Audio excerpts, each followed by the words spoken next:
Hello, and thank you for taking the time to watch this short video curated for Black Cultural Archives.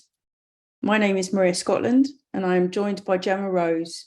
We are barristers at 5 St Andrews Hill, a leading set of chambers in London in the shadows of St Paul's. I'm Deputy Head of Chambers. I practice exclusively in family law. I was born in 1970 in London. My father is from Dominica in the Caribbean, and my mother is from North Wales.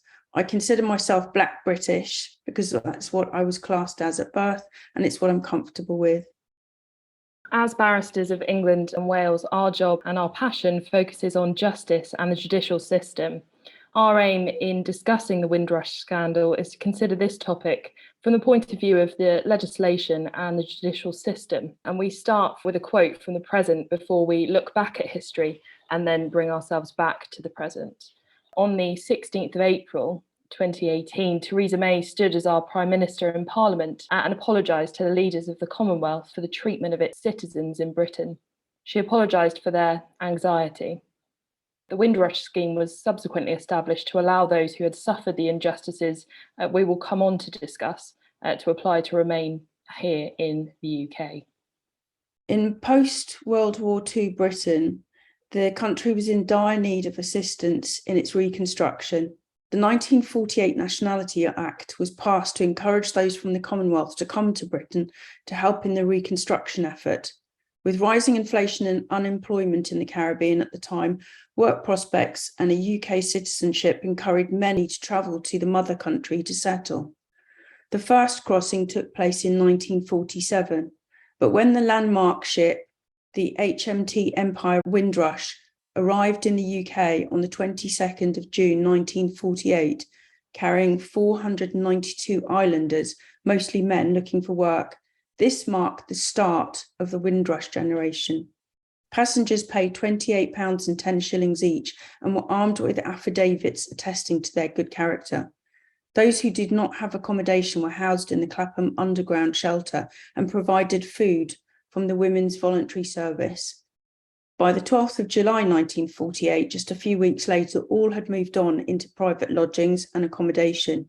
Most gained immediate employment in mechanical engineering, transport, and agriculture. This was the start of a large flow of migration from the Caribbean, which came to be known as the Windrush. 13 years later, by 1961, the numbers settling in the UK from the Caribbean under the Nationality Act of 1948 reached 200,000, and by 1971, the flow reached its peak of 548,000. Those who came were permitted to stay without any time limits and were permitted to bring their family with them at the time or later. The majority of those who made the crossing during 1947 and 1971, the so-called Windrush generation, were skilled workers, and yet they came and found they were given unskilled jobs in cleaning, street sweeping, and general labour. They faced inequality and discrimination in the workplace and in society, which then led to race riots and unrest. The British government became fearful of the increasing number of Black people in Britain and the unrest which led the government of the day to pass legislation to restrict immigration under the Commonwealth Immigrations Act of 1962, which limited those who were permitted to enter the UK to those who already had a job in place. There was subsequently the Race Relations Act in 1965, which prohibited racial discrimination in various public places such as restaurants and theatres and on transport. The Race Relations Act of 1968 followed that, and it extended the prohibition on racial discrimination into the workplace and to housing. There was then the Immigration Act of 1971, which superseded the Commonwealth Immigrations Act of 1962.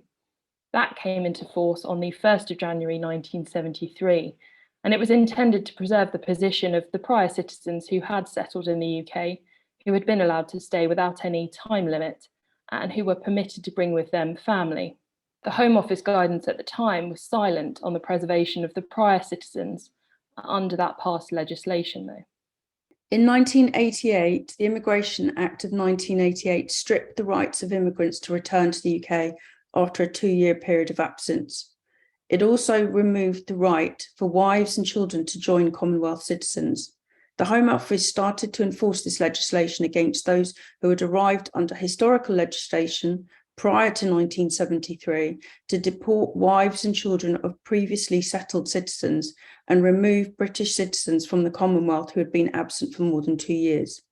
With the passing of this legislation, people who had been safely settled in the UK for decades found themselves being asked for papers to prove their entitlement to be here, which many did not have. With this, they lost their jobs, their right to housing and social assistance, and like Renford McIntyre, they became homeless. I recall this act as my passport was required at one point to be sent to the passport agency and was returned with a black line through, "This holder has the right of abode," in the back of the passport.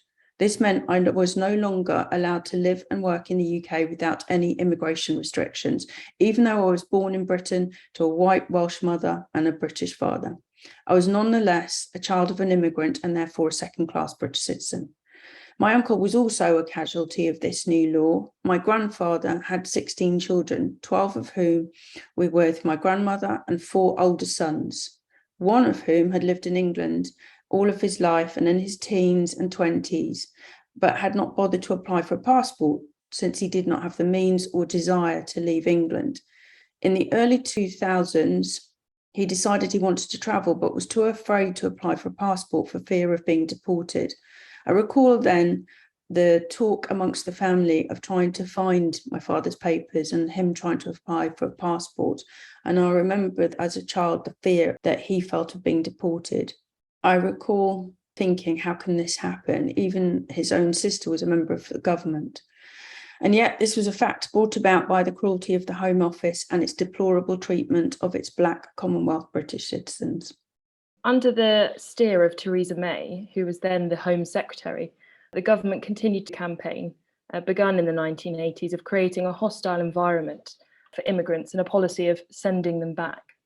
The new policy tasked the NHS, landlords, banks, and employers to enforce immigration control by legislating that they must each ask for papers to confirm that Black immigrants had the right to be in the UK.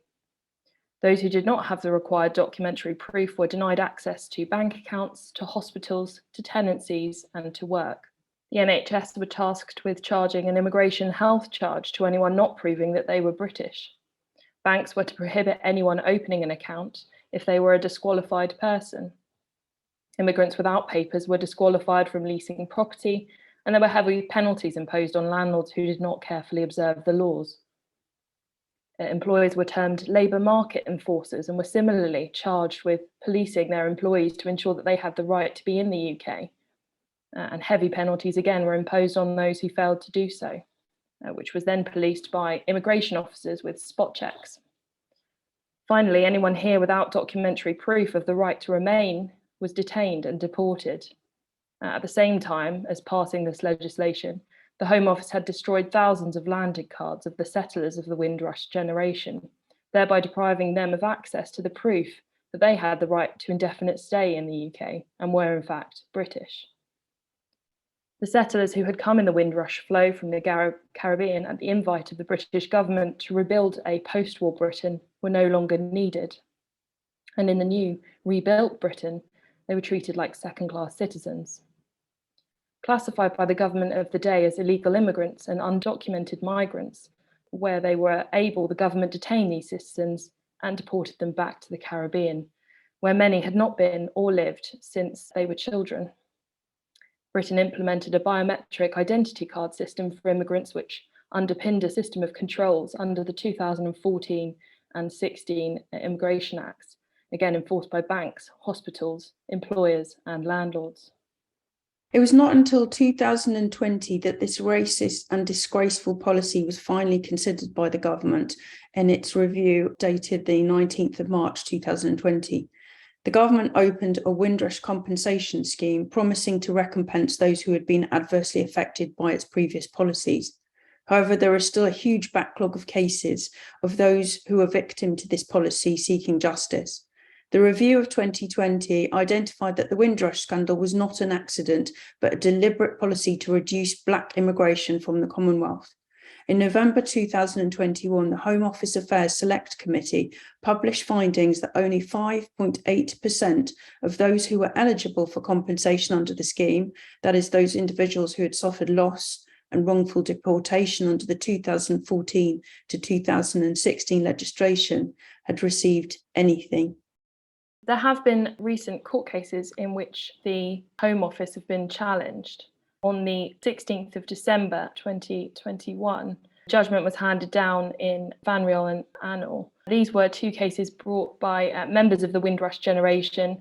They had been granted indefinite leave to remain under the Windrush scheme, but were both refused British citizenship because they had not been in the UK for 5 years at the time that they made the application.